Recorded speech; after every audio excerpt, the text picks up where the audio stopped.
Good afternoon, Brett Sutton, Chief Health Officer. As you've heard, a lot of the heat has already passed over these last couple of days, but there's still significant heat to play out overnight and into tomorrow.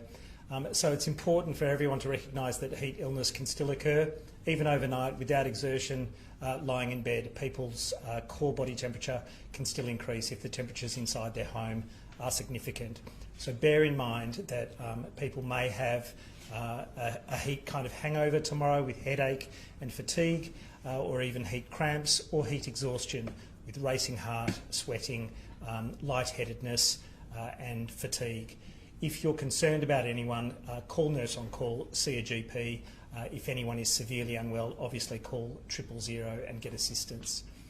As those cooler temperatures come through from the southwest, bear in mind that your home might have accumulated significant heat through today and overnight.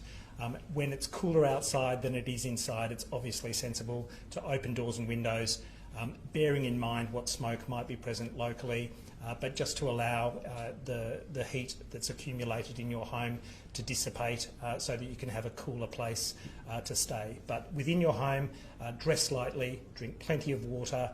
If you've got air conditioning, absolutely have it on.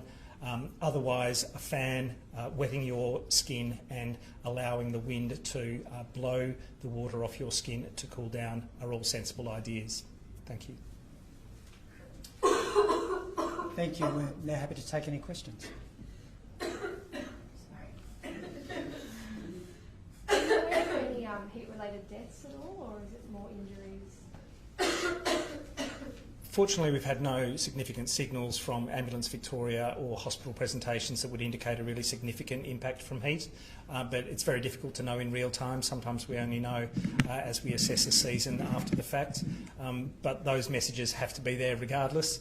Certainly if we saw any significant signals, we would raise the level of concern, either with a warning or advice to communities through the Emergency Management Vic Emergency app.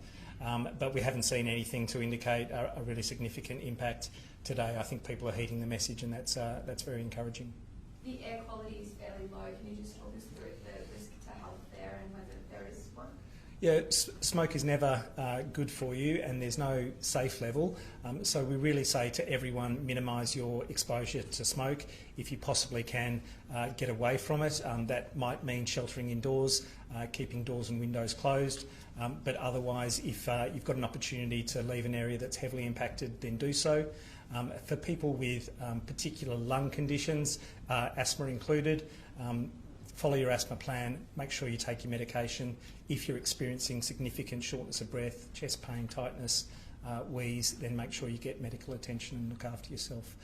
But those with lung conditions, the very young, pregnant women and the elderly are particularly vulnerable and need to make sure that they're looking after themselves and their loved ones are looking after them. I'm not sure who's best placed to answer these questions about the air quality and whether we've seen something like this before.